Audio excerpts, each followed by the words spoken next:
If you've ever wondered how Spider-Man would defeat Batman's villains, then you clicked on the right video. Without further ado, let's break down how Marvel's friendly neighborhood wall crawler would put Gotham's most wanted in their place.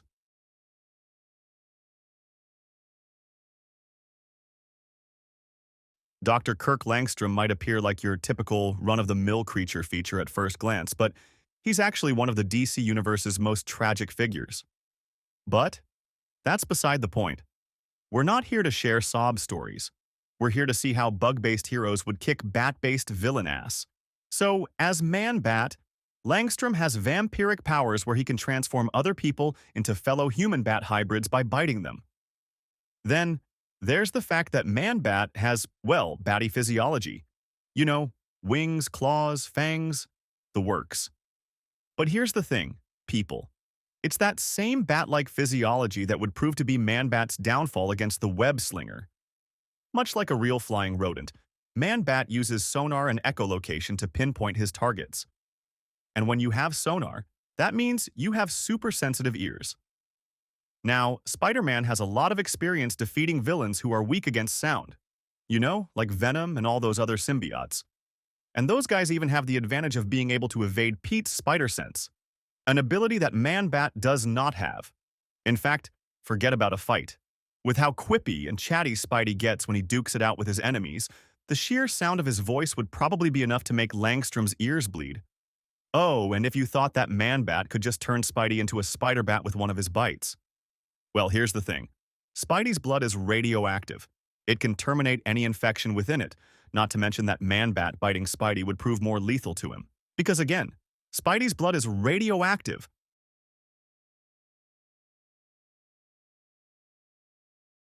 Look for jacked up roid head in the DC Universe dictionary, and you're going to find a picture of Bane next to it. In a nutshell, Bane is just a buff dude powered by good old-fashioned PEDs. Specifically, this failed luchador has a mobile IV drip strapped to his back containing a drug called Venom, which gives him enhanced strength. And that's it. The IV drip is connected via a tube running from a tank on his back and straight to his head. We mean, come on guys, we think you know where we're going with this. All it takes for Spider-Man to beat this DC Universe version of Viter Belfort is to spider karate chop the tube that feeds him his venom. It doesn't even matter if they go head-to-head because Bane wouldn't be able to land a single shot on our boy. Sure, he's all swole and can crack your back.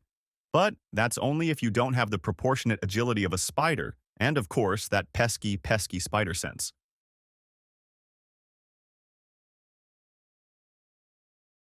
Clayface, aka Basil Carlo, used to be a simple dude until he encountered a lump of radioactive clay.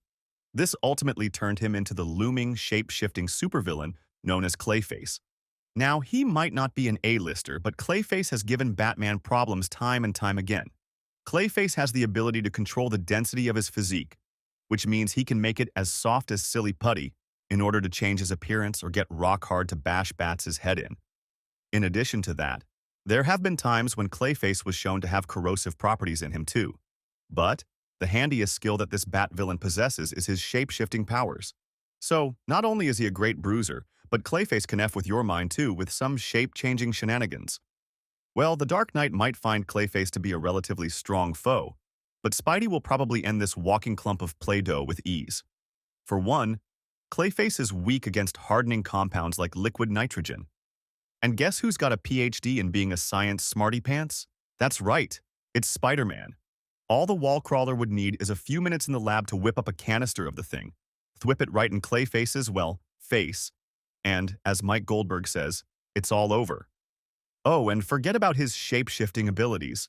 Spider-Man can sniff that out with his Peter Tingle from a mile away.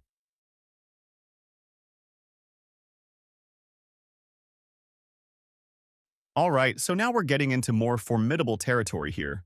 Enter Mr. Freeze.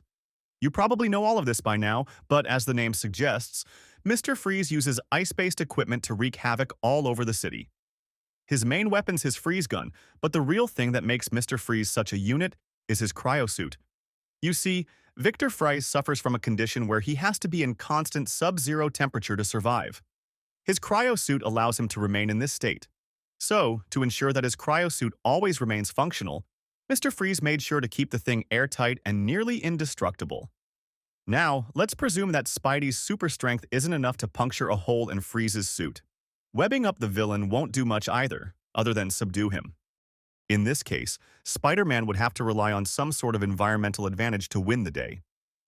A great example of this comes in the form of a pressurized chamber that he used in Amazing Spider-Man issue 518, which is probably enough to crush Mr. Freeze's armor and watch the cold boy melt.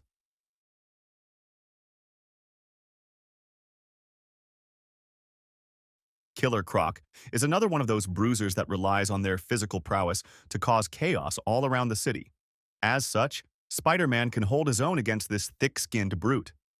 But unlike Bane, who relies on an external source to juice him up, Killer Croc is all reptilian beef, baby. Aside from his super swole body, the dude's got extra durable leather skin and cannibalistic tendencies that make him a much more lethal opponent for Spider-Man. However, the wall crawler has got range. Sure, Killer Croc can rip out Spidey's throat if he gets close enough. But why would Pete even let that happen? Our man can just web up Killer Croc from far away until he's been successfully subdued.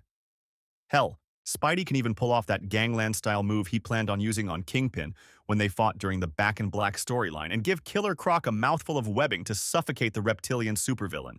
He might be strong, but Waylon still needs oxygen to breathe.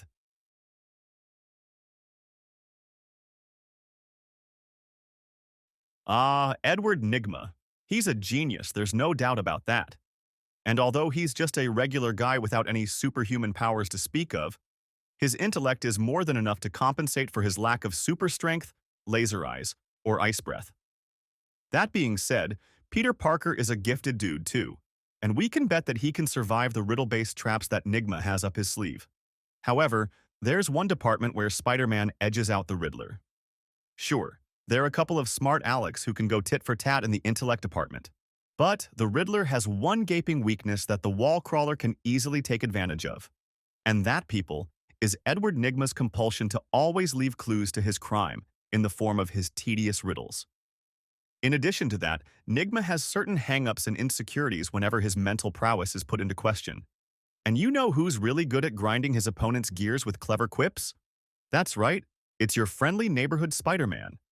A few verbal jabs from the web-slinger would probably be enough to turn the Riddler into a wet mess. Well, that's discounting the fact that Spidey's dealing with the comic book version of the supervillain because the Paul Dano iteration from the 2022 Batman movie is an absolute beast.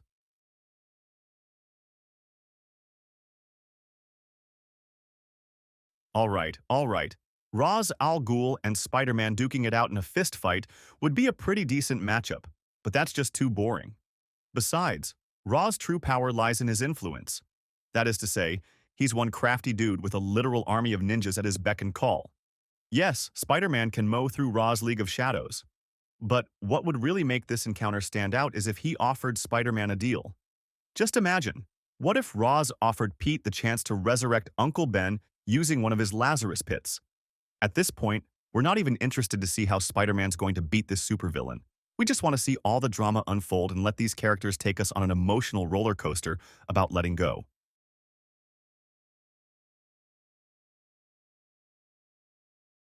Simply put, Dr. Jonathan Crane, aka Scarecrow, is the DC Universe's crappiest drug dealer.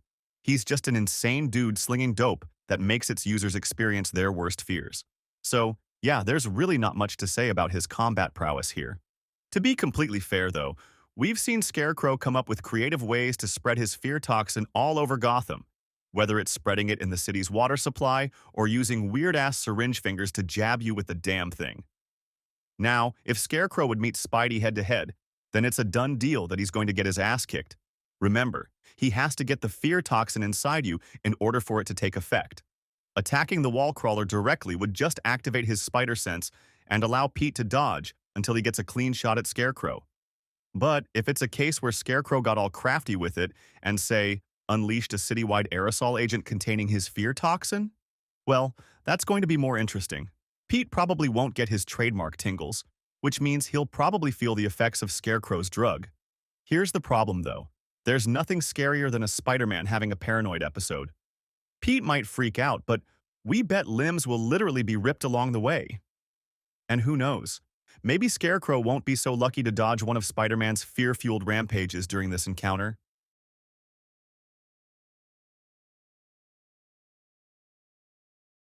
Pamela Isley, aka Poison Ivy, is arguably one of the trickier opponents that Spider-Man might face from Batman's rogues gallery.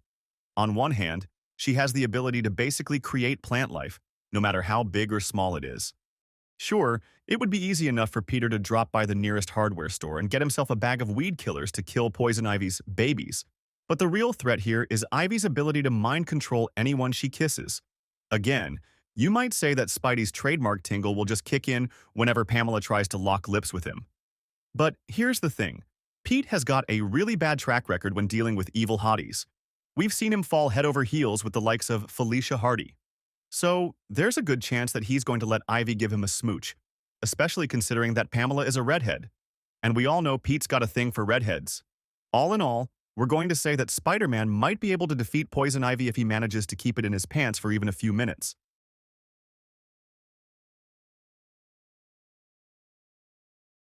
Of course, no list of Batman would be complete if we didn't mention the Clown Prince of Crime himself, Joker. This grinning psychopath stands as the Dark Knight's greatest adversary, mainly because of how he manages to pull Batman's strings and play on the superhero's self-imposed code of honor.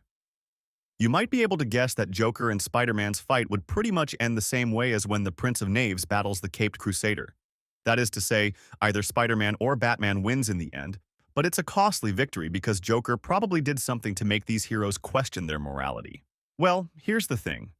Batman, for all his bluster, is just a stubborn billionaire boy who can't accept the fact that keeping Joker alive does more harm than good. So, he refuses to end the clown regardless of all the horrendous crap he's done. And sure, Spider-Man might share the same sentiment at first, but have you ever seen the wall crawler lose it? All it would take for Joker to bite the dust is for him to piss off Peter Parker enough. That's because an angry Peter Parker shows no mercy. Just go ask Wilson Fisk or one of Craven's kids. Simply put, there is no single strategy to defeat the Joker. Batman knows the demented jester better than anyone, and yet, he barely beats him upon each encounter. Although Spider-Man has the advantage in terms of strength, that's not enough. If Spidey wants to take the clown down, he'll need to get past a horde of goons, navigate around death traps, and face some heavy hitters like Amygdala and Solomon Grundy.